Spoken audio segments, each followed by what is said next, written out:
are at the halfway mark stage at the FIDE Women's Grand Prix in New Delhi, and it's becoming a two-player race. Zhu Jinner from China is on 4 out of 6 right now, while Bibisara Asubayeva is on 4 out of 5. This was the 6th round, and let's go over it and see what happened in the games.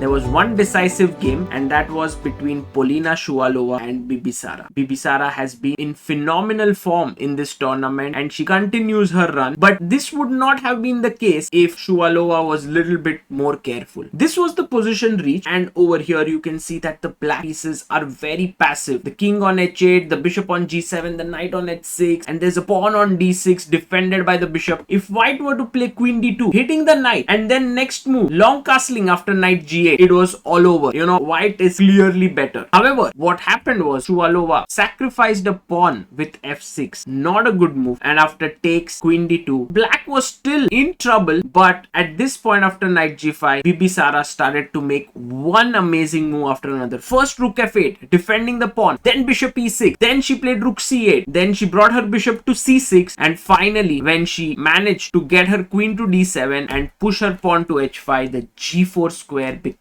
terribly weak and the knight jumped to h6, and before you knew it, the position was completely lost. The king is too weak, the queen is coming in, the rooks are well placed, and Bibisara managed to score another win in this tournament. She will be facing Koneru Humpy tomorrow, and that promises to be an amazing encounter.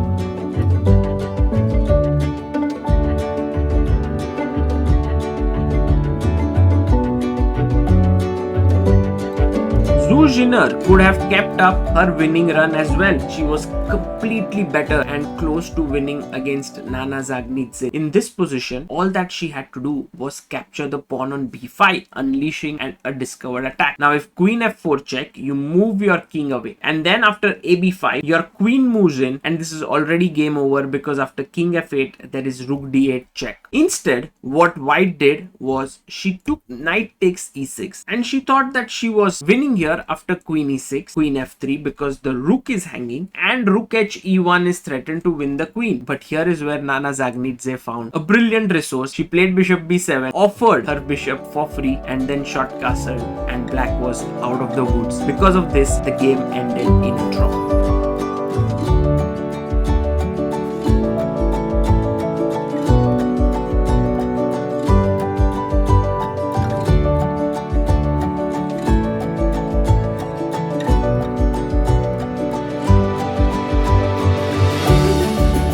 Vaishali is having a pretty tough event.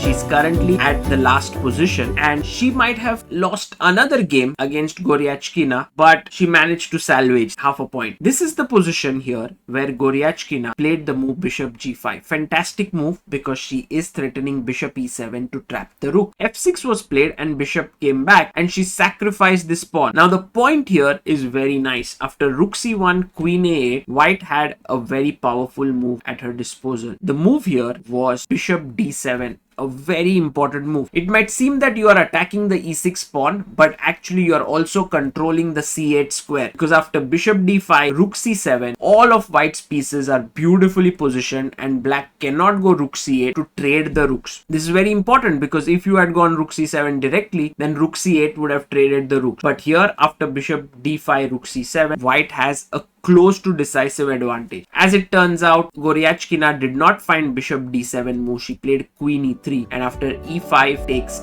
Vaishali was back in the game and managed to hold the draw.